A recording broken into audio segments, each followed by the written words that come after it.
Being needed is not the same as being loved. புரியல?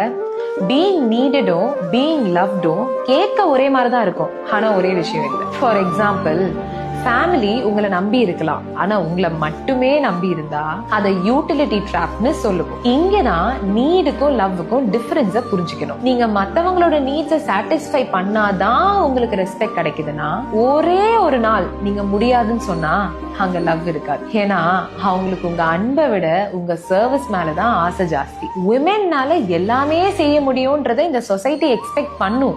ஆனா நீங்க ஒரு ரிசோர்ஸா இருக்கிற வரைக்கும் தான் உங்களுக்கு வேல்யூனா அது ரிலேஷன்ஷிப்பே இல்ல. நீங்க எதுவுமே பண்ணாத அப்பவும் உங்க மேல யாருக்கு அன்பு இருக்கோ அவங்க தான் உண்மையா உங்களுக்கு தேவை. Being needed is a job, but being loved is a choice. இத்தனை வருஷமா நீங்க மிஷினா மட்டும்தான் இருந்தீங்களா இல்ல மனுஷியாவும் இருந்தீங்களா? கமெண்ட்ல சொல்லுங்க.